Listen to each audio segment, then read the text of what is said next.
చేస్తారు రేపొద్దున. ఈ అందులో ఇప్పటి వరకు ఏంటంటే మోడీకి బీజేపీకి నార్త్ ఇండియా స్ట్రాంగ్ బ్యాస్టన్, సౌత్ ఇండియాలోనే వాళ్ళకి ఇబ్బంది ఉంది. కానీ నార్త్ ఇండియాలోనే ఇప్పుడు 33 కోట్ల పాపులేషన్ ఉన్నారు యూత్. వీళ్ళు ఇప్పుడు వచ్చిన ఉద్యమం అంతా కూడా ప్రధానంగా నార్త్ ఇండియాలో వచ్చిన ఉద్యమం, కాక్రోచ్ ఉద్యమం. సౌత్ ఇండియాది కాదు. సౌత్ ఇండియా సపోర్టే మెయిన్ గా వచ్చింది, లీడ్ చేస్తుండేది నార్త్ ఇండియా స్టూడెంట్స్. సో ఇదంతా చూసినప్పుడు ఖచ్చితంగా మోడీ ప్రభుత్వం వేణుస్వామి చెప్పినట్టుగా గండంలో పడే అవకాశం అయితే క్లియర్ గా ఉంది. అంతవరకు ఆయన చెప్పింది మనకి కరెక్టే. సో ఇది ఆయన చెప్పడమే కాదు, మనం న్యూస్ చూస్తే కూడా అర్థమవుతుంది అనాలిసిస్. ఇప్పటివరకు ఏంటంటే మోడీ మీడియాని, తన ఆర్గనైజేషన్స్ ని, తనకి సోషల్ మీడియాలో ఉన్న పట్టుని, గవర్నమెంట్ లో వివిధ వ్యవస్థలు తన కంట్రోల్లో పెట్టుకొని వివిధ ఉద్యమాలను అణచేశాడు.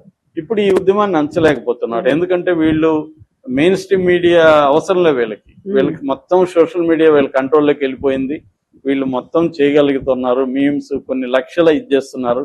మోడీని ఇంత అవమానకరంగా ఇప్పటి వరకు ఏ ఉద్యమకారులు కూడా చేయలేదు. వీళ్ళు దారుణంగా అసలు అవి చూస్తే షాక్ అయిపోతాం మనం. ఆ వీడియోలు మా ఫ్రెండ్ ఒక ఆయన ఉన్నారు, ఆయన ఇవే పంపిస్తుంటారు, నాకు చూస్తూనే ఉన్నారు. సో షాక్ అయిపోతాం అన్నట్టు, అంత దారుణంగా మోడీని వీళ్ళు. ఇదొక్కటి చాలు వాళ్ళ సక్సెస్ కి. ఇప్పటి వరకు మోడీ అంటే భయం ఉండేది. మోడీని మాట్లాడితే దేశద్రోహి అని ముద్రేసేవాళ్ళు బత్తాయిలు. ఇవాళ చూడండి, బత్తాయిలు ఎక్కడ పోయారో తెలియదు. బత్తాయిలను కూడా మామూలుగా అటాక్ చేయలేదు. సో పైగా వీళ్ళు దేశభక్తి జనరేషన్. వీళ్ళని ముస్లింలు క్రిస్టియన్ అనడానికి లేదు, వీళ్ళని పాకిస్తాన్ అనడానికి లేదు. ఇవన్నీ అనడానికి ట్రై చేస్తున్నారు కానీ అదేమి జరగట్లేదు. వీళ్ళందరూ యూత్, వీళ్ళందరూ దేశభక్తి, వాళ్ళు పాటలంతా దేశభక్తి పాటలు పాడుతున్నారు. కాబట్టి ఏ రకంగానూ వాళ్ళని ముద్రేసి కాంగ్రెస్ అనో ఇంకోటి ముద్రేయడానికి లేదు.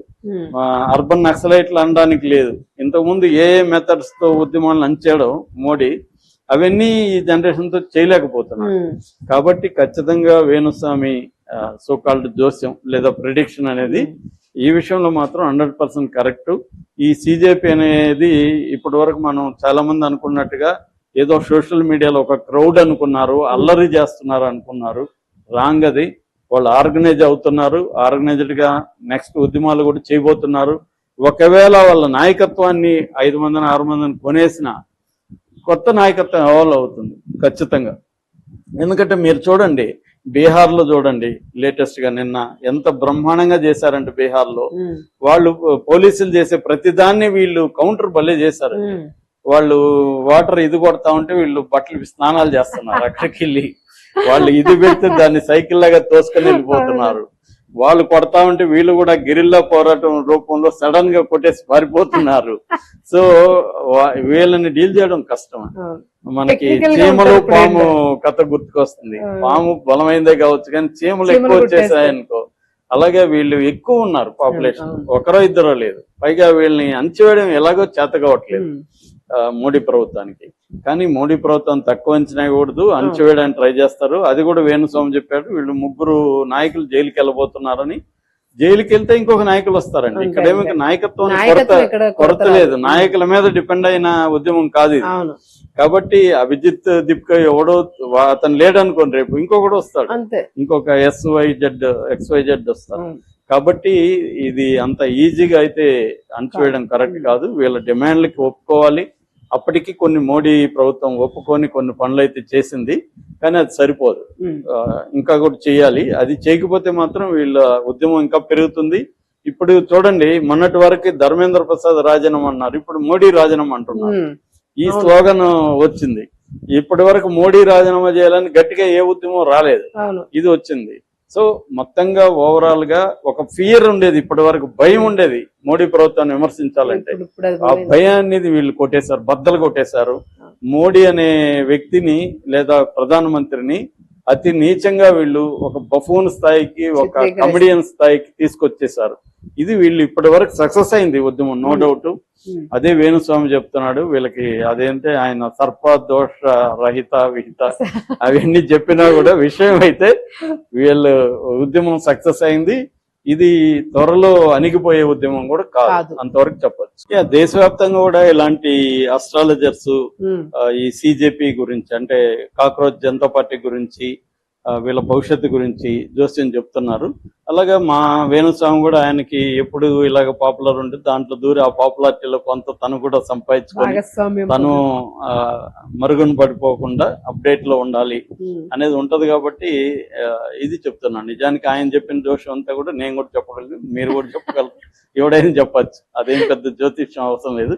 కాకపోతే టెక్నికల్ పదాలు కాల సర్ప దోష సహిత రాజయోగం అట్లాంటిది ఏదో వాడతాడు అంతే. అది కూడా మనం వాడచ్చు. 4 మనం చాట్ జీపీటీలో కూర్చున్నా ఈ భాష అంతా ఏమంటే ఇస్తుంది, మనం చెప్పచ్చు. అదేం పెద్ద విషయం కాదు. సరే, అంటే ఇది మనం ఎందుకు చెప్పుకుంటున్నాం అంటే అసలు దీన్ని ఎలా రకరకాలుగా ప్రిడిక్ట్ చేస్తున్నారు. అంటే సిజేపీని భవిష్యత్ ఎలా ఉండొచ్చు అనే ప్రిడిక్షన్ వేణుస్వామి చెప్పాడు. కాబట్టి ఆ యాంగిల్లో మనం కూడా మాట్లాడాలి. ఆయన ఒక రకంగా ఏం చెప్పాడంటే మోడీ ప్రభుత్వం కూలిపోతుందని చెప్పాడు. డైరెక్ట్ చెప్పలేదు కానీ, ఇలాగా ఈ పదాల్లో చెప్పలేదు కానీ చాలా తీవ్రమైన గండం ఉందని చెప్పాడు. అంటే అర్థమేమి? గండం అంటే ఏం జరుగుతుంది? మోడీ ప్రభుత్వం కూలిపోతుంది. అట్లాగే ఒక ప్రభుత్వం కూలిపోవాలన్నా, ఒక ప్రభుత్వం ఏర్పడాలన్నా సిజేపీ రోల్ ఉంటది అని కూడా చెప్పాడు. కాక్రోచ్ జనతా పార్టీ లేకుండా ఏ ప్రభుత్వాలు అధికారంలోకి రావు, కాక్రోచ్ జనతా పార్టీ వల్లనే ఉన్న ప్రభుత్వాలు కూలిపోతాయని ఆయన మామూలుగా జ్యోతిష్యులు జాగ్రత్తగా పదాలు వాడతారు. కమిటీ కాకుండా అటు ఇటుగా ఉంటాయన్నమాట. నువ్వు ఎటైనా నేను అప్పుడు అదే చెప్పాను అంటారు. అలాగా ఈయన ఎక్స్పీరియన్స్డ్, టీనేజ్ లో నుంచే సినిమాలతో తిరుగుతున్నాడు కాబట్టి ఆయనకి తెలుసు. అంటే పల్స్ తెలుసు, పబ్లిక్ లో మాట్లాడేటప్పుడు ఎలా మాట్లాడాలి కమిటీ కాకుండా ఇవన్నీ తెలుసు. చాలా మంది జ్యోతిష్యులు కూడా కమిటీ కాకుండా చెప్తుంటారు, వాళ్ళ లాంగ్వేజ్ కూడా అలాగే ఉంటది. సో అలాగే ఈయన కూడా ఏంటంటే కాల సర్ప సహిత రాజయోగం సిజేపీకి ఉందని చెప్పాడు. అంటే కాక్రోచ్ జనతా పార్టీకి ఉంది. అక్టోబర్ వరకు వాళ్ళకి దివ్యంగా వెలిగిపోతుంటది, తర్వాత కూడా బాగుంటది అని చెప్తున్నారు. రెండోది ఏంటంటే వాళ్ళ ధర్మాన్ని అనుసరించకుండా మరో మార్గంలో వెళ్తారని కూడా ఒకటి అన్నాడు. ఈ భాష చూడండి, ధర్మం అంటే ఏందో ఆయన డిఫైన్ చేయడు, మరో మార్గం అంటే ఏందో చెప్పడు, ఇలాగా వేగ్గా చెప్పడం అనమాట. సో ధర్మం అంటే ఏంటి, ఆయన ఏమనుకుంటున్నాడో మనకు తెలియదు, అలాగా చెప్తున్నాడు అనమాట. సో ధర్మాన్ని అనుసరించకుండా మరో మార్గం. సరే, మనం డిస్కస్ చేస్తే ధర్మం అంటే ఏంటి? డెమోక్రసీని, రూల్స్ ని బ్రేక్ చేయకుండా ఉండేదే ఇవాళ ధర్మం అనుకోవచ్చు. ఎందుకంటే ధర్మం అంటే రకరకాల మత ధర్మం, కుల ధర్మం, రకరకాల ధర్మాలు ఉన్నాయి. కానీ ఇప్పుడు ఒక ఉద్యమ యొక్క ధర్మం ఏంటి? ఉద్యమం అనేది ఆర్గనైజ్డ్ గా ఉండాలి, వాళ్ళకి ఒక స్ట్రక్చర్ ఏర్పడాలి. దాని తర్వాత ఇప్పుడు ఇదొక ఇష్యూ మాత్రం తీసుకున్నారు. ఇది కాకుండా బ్రాడర్ ఇష్యూస్, ఎందుకంటే నిరుద్యోగం ఉంది. నెక్స్ట్ నేను అనుకోవడం వీళ్ళు నిరుద్యోగం టేకప్ చేస్తారు. ఎందుకంటే ఎవ్రీ ఇయర్ 89-90 లక్షల మంది గ్రాడ్యుయేట్స్ బయటకు వస్తారు ఇండియాలో. అందులో 15 lakh graduates only engineering graduates. ఈ గ్రాడ్యుయేట్స్ లో 29% నిరుద్యోగం ఉంది. మామూలుగా ఓవరాల్ గా 15% నిరుద్యోగం ఉంది. మిగతా ఉద్యోగులు కూడా దేంట్లో ఉన్నారు? ఎక్కువగా గిగ్ ఎకనామీ, అన్ఆర్గనైజ్డ్ సెక్టర్ లోనే ఉద్యోగాలు ఉన్నాయి.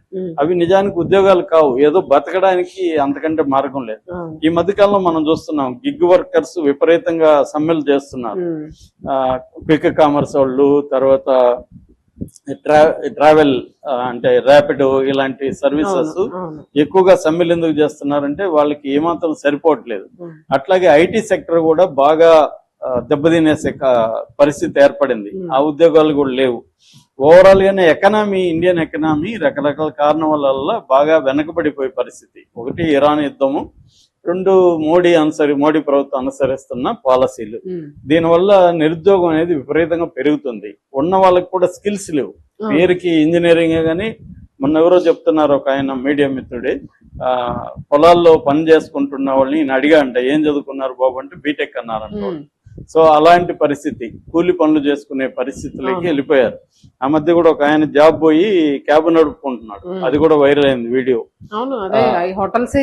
రెస్టారెంట్ పని చేస్తున్నారు. మళ్ళీ ఛానళ్లలో కూడా బీటెక్ వాళ్ళు చిన్న చిన్న పనులు చేసుకుంటున్నారు. అదే పరిస్థితి.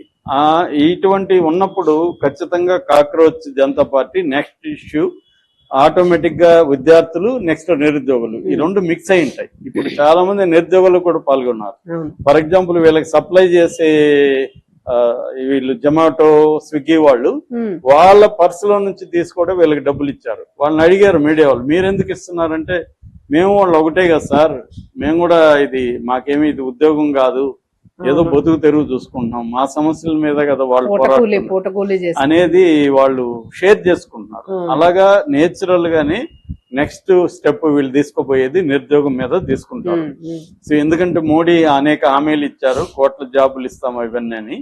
ఇప్పుడు దాన్ని వీళ్ళు కలబెట్టేస్తారు మొత్తం ఇన్ఫర్మేషన్. ఇప్పుడు నేను చెప్పిన దాన్ని మొత్తం చెప్పి ఇన్ఫర్మేషన్ అంతా చెప్పి ఎన్ని ఉద్యోగాలు ఉన్నాయి, ఏ రకమైన ఉద్యోగాలు ఉన్నాయి ఇవన్నీ బయటికి తీస్తారు. తీసి వీళ్ళు వస్తుంది. సో అంటే ఆల్రెడీ కొంతమంది మాట్లాడుతున్నారు, మీ నెక్స్ట్ దీని తర్వాత ఏం చేయబోతున్నారంటే నిరుద్యోగం మీద చేస్తామని చెప్తున్నారు. సో నేచురల్ గా అదే చేస్తారు, ఎందుకంటే వీళ్ళకి పొలిటికల్ పార్టీలతో అఫిలియేషన్ లేదు, పొలిటికల్ అజెండా వీళ్ళకి లేదు. వీళ్ళు ఓన్లీ యూత్ సమస్యల మీద మాత్రమే పనిచేయడానికి వీళ్ళు ఉంటారు.